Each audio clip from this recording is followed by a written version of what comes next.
Hello students, welcome to PPPN online classes. This is Mamta, your English teacher for this academic session. Hope you all are well and safe at your homes. As you all know that we were all set to start a new academic session as you just got your previous class results. We all were very much happy and excited for this session. But as the whole world is suffering from the coronavirus and due to the Rajasthan government's guidelines, we can't run physical classes. So the show must go on. We have to study and learn each and every day something new. So, hoping for the best days to come, we are going to study and start learning via the online classes. And VVVN is started its online classes from today onwards. So, as I told you before that I am your new English teacher and not wasting further time, we are going to start with the first chapter of grammar, that is sentences. Sentences के बारे में आप पिछली class में भी काफ़ी कुछ पढ़ चुके हैं, वही हम इस क्लास में भी कैरी फॉरवर्ड करेंगे. So right to the topic, what is a sentence. एक सेंटेंस जो है वो होता क्या है, बात करते हैं अगर इसके डेफिनेशन की. अ combination of words which gives a complete meaning is called a sentence. It simply means कि वर्ड्स को इस तरीके से कॉम्बिनेशन किया जाए या इस तरीके से उनको जोड़ा जाए, मिलाया जाए कि वो हमें एक कंप्लीट सेंस जो है वो प्रोवाइड करें. तो हम इसे एक कंप्लीट सेंस दे, हमें कंप्लीट मीनिंग दे, कंप्लीट अर्थ दे, तो हम इसे सेंटेंस कहेंगे. There are various type of sentences depending on their structure and functions. और ग्रामर में बहुत सारे टाइप के जो सेंटेंसेस हैं वो होते हैं जो कि डिपेंड करते हैं कि आपका जो सेंटेंस है वो किस टाइप का है, किस पर्पस के लिए आपने उस सेंटेंस को फॉर्म किया है. So for example, bring me a glass of water comma please.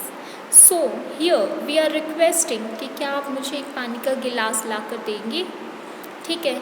How fantastic the movie was. We were watching a movie and we were so happy and excited after watching the movie that we simply said that how fantastic the movie was. It simply means कि movie जो है वो हमें बहुत ज़्यादा पसंद आई है, बहुत अच्छी थी. तो ये सेंटेंस जो हैं वो किस तरीके के सेंटेंस हैं, क्या कहे जाते हैं, इनको एक वर्ड में आप कैसे डिफ़ाइन करेंगे, वही सब हमें जो है इस सेंटेंस चैप्टर में पढ़ने को मिलता है.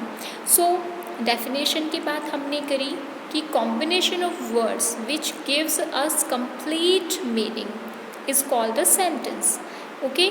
सो एक ऐसा वर्ड्स का कॉम्बिनेशन जो हमें एक मीनिंग, कंप्लीट मीनिंग प्रोवाइड करता है, हम उसे सेंटेंस कहते हैं.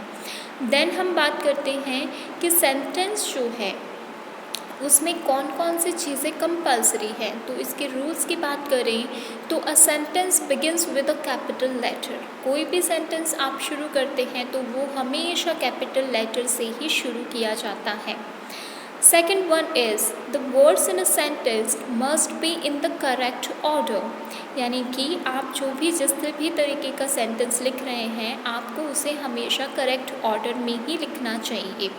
And the third one is a sentence ends with a full stop. जो आपका सेंटेंस है वो फुल स्टॉप से एंड होता है, अ मार्क ऑफ इंटेरोगेशन या फिर क्वेश्चन मार्क से, और एक्सक्लेमेशन मार्क या फिर एक्सक्लेमेटरी का जो मार्क होता है जो कि आप क्लियरली देख सकते हैं उससे. यानी कि आपको अपना सेंटेंस कंप्लीट करने के बाद में इन तीनों में से जो भी अप्रोप्रिएट लगे उसका यूज़ करना है. सो सेंटेंसेस के टाइप्स की बात करें तो there are 4 types of sentences. Statement और assertive sentences, then we have questions और interrogative sentences, then we have commands or imperative sentences, and the fourth one is exclamations or exclamatory sentences. In our previous class also, we have read about the sentences. So, quickly we will do the work. Declarative sentence. What is a declarative sentence or a assertive sentences? So, we will first read the definition. A sentence which declares or asserts something is called a declarative sentence और a statement. एक ऐसा शब्द या एक ऐसा पूरा वाक्य जो कि कोई ना कोई चीज़ आपको डिक्लेयर करता है या असर्ट करता है, आप उसे क्या कहते हैं? या तो स्टेटमेंट कहते हैं या डिक्लेरेटिव सेंटेंस कहते हैं। They are also called assertive sentences, और इन्हें स्टेटमेंट्स भी कह सकते हैं, डिक्लेरेटिव सेंटेंस भी कह सकते हैं और हम असर्टिव सेंटेंस भी कह सकते हैं। A declarative sentence ends with a full stop mark. It means capital letter से शुरू होगा और फुल स्टॉप पे ख़त्म हो जाएगा। For example, my father bought a new car. मेरे पिताजी ने एक नई कार खरीदी। तो आप देखेंगे कि फर्स्ट लेटर है माई, एम वर्ड जो है वो कैपिटल में है और एंड में जो कार है उसके बाद में फुल स्टॉप लगाया गया है। तो इस तरीके से उन्होंने कहा है कि एक स्टेटमेंट दिया है, असर्ट किया है या डिक्लेयर किया है कि मेरे फादर जो है उन्होंने एक गाड़ी खरीदी। Then the second one is interrogative sentence. Interrogative sentence जहाँ पर आप क्वेश्चंस पुट करते हैं।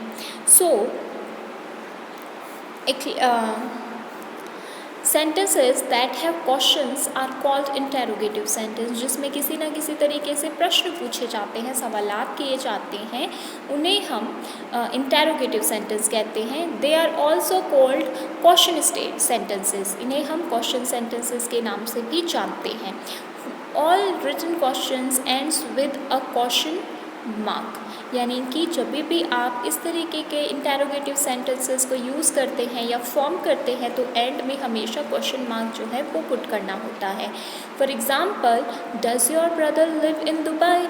डी वर्ड जो है डज़ का वो कैपिटल में रहेगा और एंड जो है वो क्वेश्चन मार्क से किया जाएगा। Then have you paid the school fees. क्या तुमने जो है स्कूल फीस पूरी भर दी है या फिर चुका दी है। सो यहाँ पर भी हम क्वेश्चन मार्क जो है वो क्लियरली देख सकते हैं।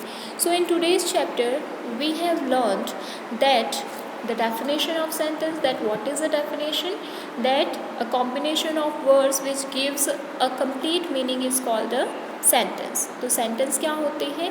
वर्ड्स के कॉम्बिनेशन करके ऑर्डर में लिखे जाते हैं जो कि हमें कंप्लीट मीनिंग प्रोवाइड करते हैं।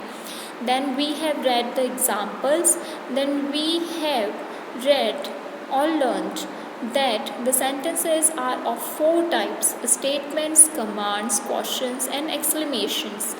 And today we have read the first and second type of sentences, that is declarative sentence and interrogative sentence. Declarative sentence that asserts something, and interrogative sentences which are used to ask questions.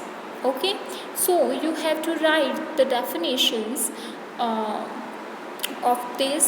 It means you have to write the definition of sentence, then you have to write the definition of declarative sentence and interrogative sentence in a grammar notebook. You have to maintain a grammar notebook. There you are going to write the first chapter heading with sentences, as you can see here the sentence, and then you have to write the sentences with 2 examples each. I will give you a worksheet also that you also do in your grammar notebook. Thank you.